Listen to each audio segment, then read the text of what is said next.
अस्सलाम वालेकुम नाज़रीन। ज़मीन की शुरुआत अल्लाह के हुक्म कुन से हुई और पूरी कायनात वजूद में आ गई। फरिश्ते बनाए गए, फिर इंसान बनाए गए, मगर इंसानों से पहले भी इस ज़मीन पर बहुत सी मखलूक़ात आबाद रहीं। लाखों करोड़ों साल तक मुख्तलिफ़ किस्म की ज़िंदगियाँ यहाँ मौजूद थीं। पुराने दौर की मिट्टी की तहों पर लिखी हुई तहरीरें, कदीम तहज़ीबों के आसार और दुनिया के मुख्तलिफ़ इलाकों से मिलने वाली दरियाफ्तें बताती हैं कि इंसान से पहले भी कोई और महलूक इस ज़मीन पर हुकूमत करती थी।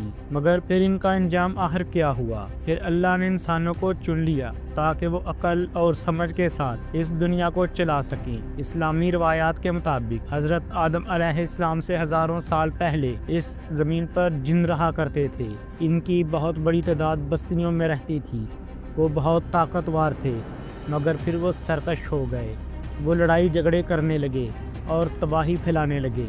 फिर अल्लाह ने फरिश्तों की एक फ़ौज भेजी जिसने इन सरकशों और जुनूनियों को ख़त्म किया और बाकी जिन दूर दराज वीरान इलाकों और समंदरों में भेज दिए गए। नाज़रीन, आसमानी किताब बाइबल में भी एक बड़ी आसमानी जंग का जिक्र मिलता है जिसमें फरिश्तों के सरदार माइकल ने सरकश महलूक के खिलाफ जंग की। फिर अल्लाह ने आदम को पैदा किया और इंसान को ज़मीन का नया खलीफा बनाया। मगर तारीख़ यहाँ से शुरू नहीं होती। कदीम उलमा ने लिखा कि जिन्नों से भी पहले ज़मीन पर 28 किस्म की और मखलूक़ात रहती थी, जिनमें बनहन, मन और दूसरी अजीब शक्लें थीं। ये ना इंसान थे ना जानवर, बल्कि ये इन दोनों के दरमियान कुछ थे। कुछ के जिस्म शेर जैसे थे, कुछ के 2 सर थे, कुछ के चेहरे इंसानों जैसे और जिस्म बिल्ली जैसे थे, कुछ के सींग और लंबी दुमें थीं। कई कदीम किताबों में इन महलूक़ात के ज़िक्र मिलते हैं। कदीम ईरान में इन्हें टीम और यूनान में टाइटन्स कहा जाता था। कई रवायात में लिखा है कि हज़रत आदम अलैहिस्सलाम से बहुत पहले भी इंसानों जैसी महलूक आबाद थी और फिर वो ख़त्म हो गई। कुछ उलमा ने तो ये भी लिखा है कि हज़रत आदम अलैहिस्सलाम से पहले हज़ारों साल तक इंसान नमा महलूक इस ज़मीन पर रहा करती थी। इनका दिमाग भी था और जिस्म भी, मगर अक्ल, अखलाक और समझ कमज़ोर थी। वो एक दूसरे को मारते थे, अपनी बस्तियों को जलाते थे और ज़मीन पर इंतशार फैलाते थे।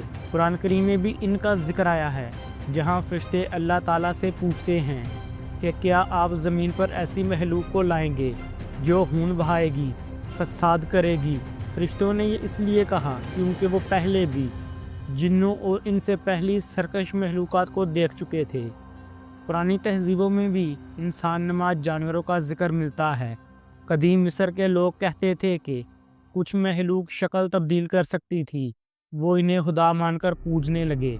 मिस्र में बना हुआ एक ऐसा मुजस्समा भी है जिसका निस्फ हिस्सा इंसान और निस्फ शेर का है। यूनान में भी एक ऐसा ही मुजस्समा मौजूद है जिसका आधा धड़ इंसान और आधा घोड़े का है। इसी तरह सांप, औरत और बहुत सी अजीब मखलूक़ात की कहानियाँ दुनिया के हर मुल्क में हज़ारों साल पुरानी मिलती हैं। हो सकता है ये सिर्फ कहानियाँ ना हों, बल्कि वही महलूक हो जो इंसानों से पहले यहाँ रहती थी। अब ये बातें सिर्फ रवायात नहीं रहीं, बल्कि साइंसी तहकीक ने भी इनको रूह बख्शी है। 1974 में इथोपिया में साइंसदानों ने एक औरत की हड्डियां दरियाफ्त की जो 2 पाँव पर तो चलती थी, लेकिन इसका जिस्म हमारे इंसानों से मुख्तलिफ था। फिर इंसान और बंदर के बीच की 6 और मखलूक़ात के ढांचे भी दुनिया के मुख्तलिफ हिस्सों से मिले। ये सब इंसान से हज़ारों लाखों साल पहले ज़मीन पर रहते थे और एक दूसरे को मारकर खा भी जाते थे।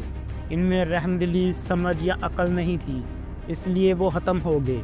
फिर अल्लाह ने इंसान यानी बनी आदम को पैदा किया।